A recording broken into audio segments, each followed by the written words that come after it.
Hello दोस्तों, welcome back to the channel Srishti study point. और आज हम फिर से इतिहास के यहाँ पर क्वेश्चन सॉल्व करेंगे। और आज जो टॉपिक है वो है वैदिक सभ्यता, क्योंकि हड़प्पाकालीन सभ्यता को हम पढ़ चुके हैं। उसके बाद आती है वैदिक सभ्यता, जो कि दो पार्ट में विभाजित है। इसके थोड़ा सा हम डिटेल पढ़ेंगे और उसके बाद यहाँ पर एमसीक्यू जो हैं वो सॉल्व करेंगे बहुत सारे, और डेफिनेटली इंपॉर्टेंट क्वेश्चन होंगे जो आपके एग्जाम में आ सकते हैं। और ये जो वीडियो है वो सभी के लिए इम्पॉर्टेंट है। अगर वीडियो अच्छी लगे तो लाइक कीजिएगा, चैनल पर नए हो तो सब्सक्राइब कर लीजिएगा। कोशिश यही की है कि आपको अच्छे से अच्छी जानकारी दे पाऊँ, और इसी से संबंधित एक और वीडियो बनाऊंगी, वो अभी बताती हूँ किस कंसर्न में। तो पहले यहाँ पढ़ लेते हैं प्राचीन भारत में क्या था। सिंधु घाटी सभ्यता जो हम पढ़ चुके हैं। उसके बाद जिस नवीन सभ्यता का विकास हुआ था उसे ही वैदिक सभ्यता कहा गया। इसके बाद 16 महाजनपदों का विकास होगा। ठीक है, सीक्वेंस से बिल्कुल पढ़ते चलेंगे। उसे इस नाम से जानते हैं। और इस काल की जानकारी हमें मुख्यतः वैदिक साहित्य से प्राप्त होती है कि ये वैदिक सभ्यता जो थी वो आई थी, जिसमें जो है सबसे प्राचीन जो है वो ऋग्वेद है, और जो सबसे महत्वपूर्ण है इस सभ्यता के लिए। वैदिक कालीन सभ्यता को जो है दो काल में विभक्त किया जाता है। एक तो इसे विभक्त किया जाता है ऋग्वैदिक कालीन सभ्यता या पूर्व वैदिक कालीन सभ्यता, जो 1500 से 1000 ईसा पूर्व की मानी जाती है। और उसके बाद है उत्तर वैदिक काल, जो पूर्व वैदिक काल है उसके बाद का समय, तो वो 1000 से 600 ईसा पूर्व में बांटा गया है। दो भागों में बांटा हुआ है वैदिक काल, इस बात को दिमाग में रखिएगा। वैदिक काल यानी कि वैदिक युग, और ये शहरी सिंधु घाटी सभ्यता के अंत के बाद और उत्तरी मध्य गंगा में शुरू होने वाले एक दूसरे शहरीकरण के बीच, जो दो शहरीकरण थे, एक तो 16 महाजनपद और हड़प्पाकालीन, है ना, ये दोनों क्या थे, शहरी थे। इसके बीच में वैदिक काल आया, तो उसके बारे में बात हो रही है। तो ये उस टाइम का जो काल है उसे वैदिक काल कहते हैं। आर्यों के द्वारा निर्मित सभ्यता को ही वैदिक काल कहा गया। आर्य के द्वारा विकसित सभ्यता ये ग्रामीण सभ्यता थी। ठीक है, याद रखिएगा, वैदिक कालीन सभ्यता जो थी वो ग्रामीण सभ्यता थी, और इसकी भाषा जो थी वो संस्कृत थी। और इसके बाद आ जाते हैं ऋग वैदिक काल, वही जो पूर्व वैदिक काल की बात हो रही है। आर्यों का निवास स्थान जो था वो सिंधु और सरस्वती नदी के बीच में था। सिंधु और सरस्वती नदी, केवल यही इन दोनों के बीच में, और सरस्वती नदी को ये बहुत पवित्र मानते थे। बाद में वे संपूर्ण उत्तर भारत में फैल चुके थे, और सभ्यता का मुख्य क्षेत्र जो है गंगा और उसकी सहायक नदियों तक फैल गया। ठीक है, वैदिक साहित्य में 4 वेद हुए। ठीक है, उनकी संहिताएं हुई, ब्राह्मण, अरण्यक और उपनिषद, वेदांग, ये सब शामिल हो गए। इन सब के बारे में एक अलग से वीडियो बनाऊंगी मैं, जिसमें ऋग्वेद, सामवेद, यजुर्वेद और अथर्ववेद, ये 4 वेद हैं। ठीक है, ऋग्वेद सबसे पुराना है। इन चारों वेद के बारे में और उसके साथ साथ इन सब के बारे में एक वीडियो जो है, छोटी सी बट डिटेल वीडियो बनाऊंगी, जिससे कि आपको इनके बारे में अच्छे से जानकारी हो पाए। ये लिखा है ऋग्वेद, सामवेद, यजुर्वेद, अथर्ववेद विश्व के प्रथम प्रमाणिक ग्रंथ माने जाते हैं। और वेदों को अपौरुषेय भी कहा जाता है, कि ये किसी पुरुष से नहीं जन्मे, इस तरह से ये बात कही जाती है, मतलब किसी मनुष्य के द्वारा निर्मित नहीं है।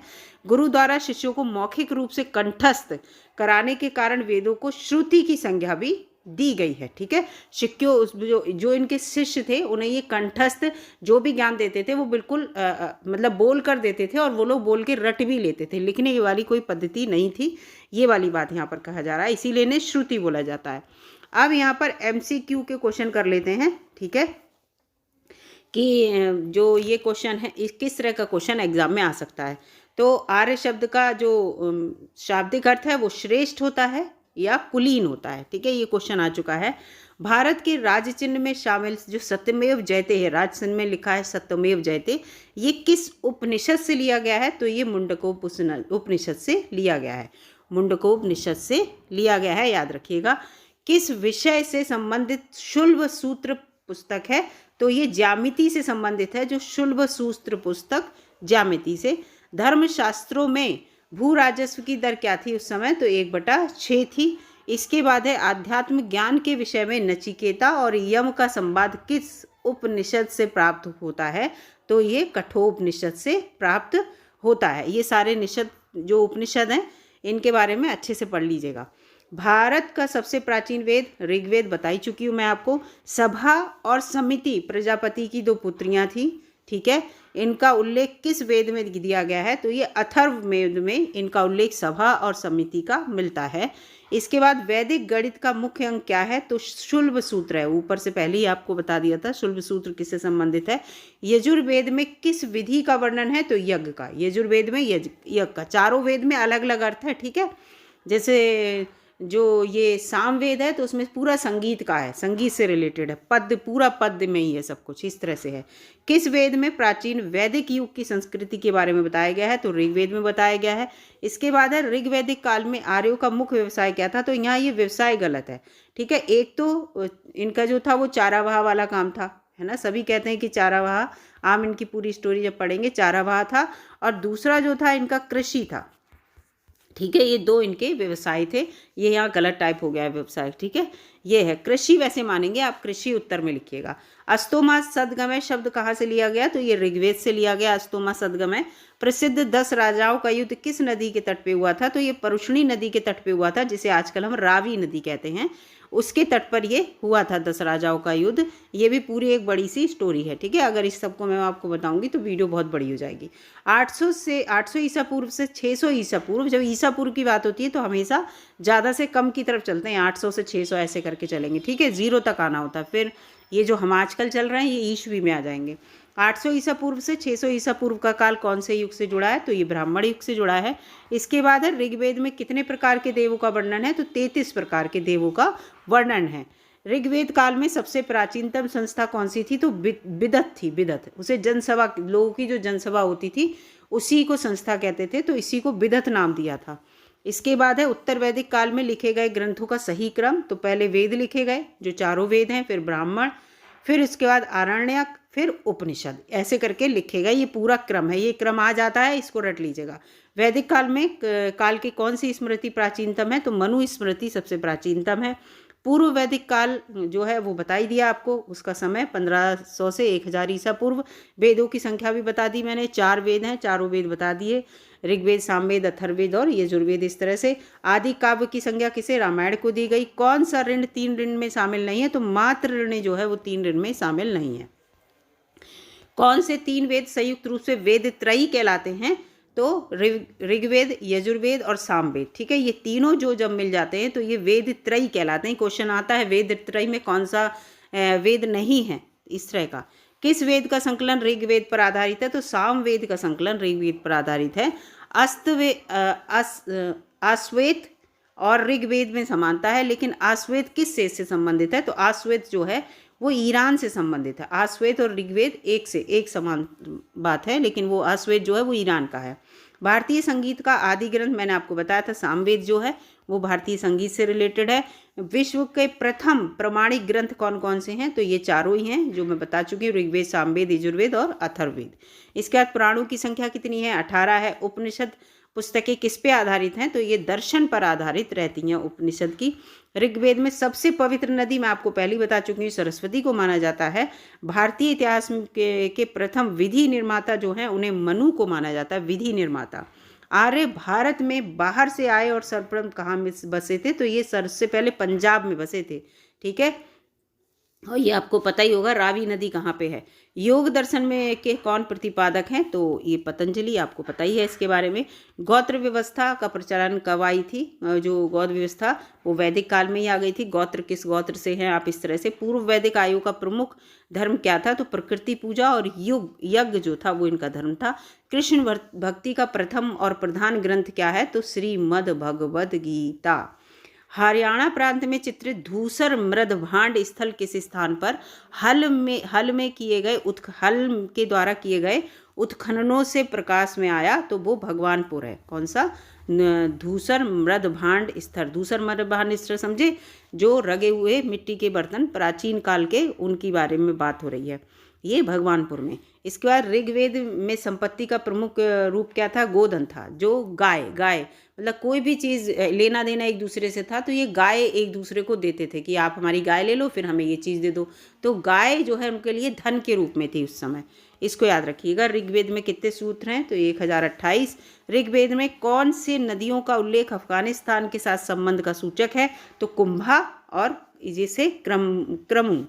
कौन सा वेद गद्य के रूप में रचित है, देखो आगे, यजुर्वेद। गद्य और पद्य, इस तरह से क्वेश्चन आते हैं। गायत्री मंत्र की रचना किसने की थी? तो विश्वामित्र ने की थी। ऋग्वेद के किस मंडल में शूद्र शब्द का पहली बार उल्लेख किया है? तो 10वें मंडल में किया है।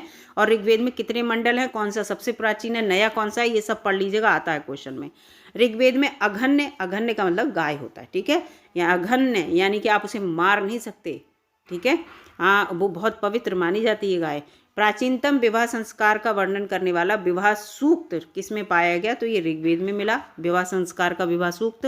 वैदिक धर्म में किसकी स्मृति के लिए उपासना की जाती है? तो प्रकृति की उपासना की जाती है। किस देवता के लिए ऋग्वेद में पुरंदर कहा गया? तो इंद्र को कहा गया पुरंदर। मनुस्मृति किससे संबंधित है? तो समाज व्यवस्था से वो संबंधित है।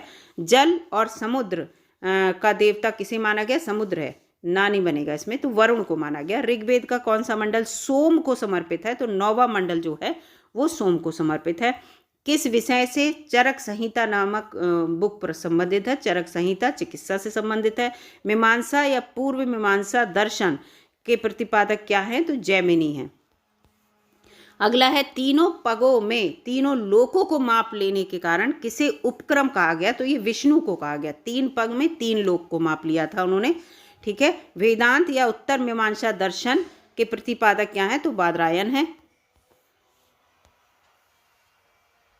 इसके बाद अगला क्वेश्चन, आर्य शब्द किससे इंगित करता है? तो ये निर्जाति समूह से इंगित करता है। अगला है प्रकृति स्थापित करने के कारण है ये। किस वैदिक देवता को रतस्य गोप कहा गया? तो वरुण को जो है रतस्य गोप कहा गया। न्याय दर्शन को किसने प्रचारित किया? ये देखिए आगे न्याय दर्शन दूसरा, न्याय दर्शन को गौतम ने प्रचारित किया। फिर है आरंभिक वैदिक काल में सर्वाधिक वर्णित नदी कौन सी थी? तो सिंधु नदी, क्योंकि मैं आपको बता ही चुकी हूँ कि आरंभिक वैदिक काल में सिंधु और सरस्वती के बीच में ये बसा हुआ था। इसके बाद अगला प्रश्न है, उपनिषद काल के राजा अशुपति किस राज्य के शासक थे? तो ये केकई राज्य के शासक थे। ऋग्वेद काल के सबसे प्रधान देवता का नाम बताएं जिसकी स्तुति 250 सूक्तों की रचना में की गई है। तो इंद्र को जो है 250 सूक्तों में इनका नाम लिया गया है। प्राचीनतम व्याकरण अष्टाध्यायी के रचनाकार कौन है? पारणी। ये जो महत्वपूर्ण बुक के रिलेटेड मैंने 3 वीडियो अपलोड की हैं, उसमें भी ये क्वेश्चन है। कपिल मुनि द्वारा प्रतिपादित दार्शनिक प्रणाली कौन सी है? तो वो सांख्य दर्शन है।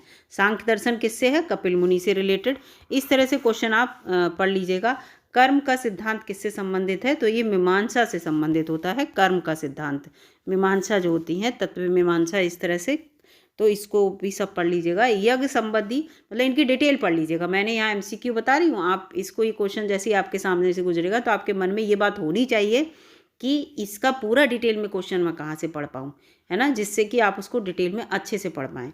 यज्ञ संबंधी विधि विधानों का पता किस वेद से चलता है? तो ये यजुर्वेद से चलता है। यजुर्वेद का मतलब ही यज्ञ से संबंधित है। वैदिक युग में प्रचलित लोकप्रिय शासन प्रणाली क्या थी? तो वो गणतंत्र थी। गणतंत्र जो जैसा जो आज की टाइम में है। किस वेद में, यही क्वेश्चन मैं सोच रही थी कि अभी आने वाला है, किस वेद में जादुई माया और वशीकरण का वर्णन है? तो ये अथर्व वेद में है।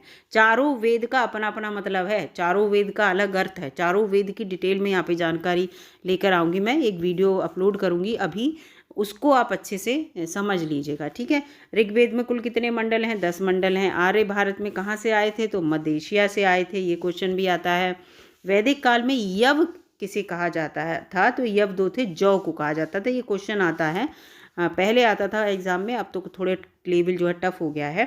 प्राचीनतम पुराण कौन सा है? मत्स्य पुराण प्राचीनतम है। वैदिक समाज की आधारभूत इकाई क्या थी? तो कुल थी, कुल बना रखे थे इन्होंने, वो है, और 4 वर्णों में लोगों को बांट रखा था। संस्कारों की कुल कितनी संख्या? तो 16 संस्कार होते थे, ठीक है, उस समय। ऋग्वैदिक काल में इससे संबंधित मृदभांड संस्कृति कौन सी है? तो ये गेरुवर्णी मृदभांड संस्कृति जो है वो ऋग्वैदिक काल की है। तो इस टाइप के क्वेश्चन मैं यहाँ पर लेके आई थी। अगर वीडियो आपको अच्छी लगी दोस्तों तो लाइक कीजिएगा, और चैनल पर नए हो तो सब्सक्राइब कर लीजिएगा। इतिहास से में जो है टॉपिक वाइज बिल्कुल हम पढ़ेंगे। अभी हमने जो है सिंधु घाटी सभ्यता पढ़ी, उसके बाद वैदिक काल, वैदिक काल के बाद 16 महाजनपद। इसके बाद आगे चलते हुए हम कोशिश करेंगे कि जो हिस्ट्री है उसको जल्दी से जल्दी यहाँ पर समाप्त करने की कोशिश करेंगे। वीडियो अगर अच्छी लगे तो लाइक कीजिएगा, चैनल पर नए हो तो सब्सक्राइब कर लीजिएगा और अपने दोस्तों में शेयर भी कर लीजिएगा। मिलूंगी अगली वीडियो में, तब तक के लिए नमस्कार।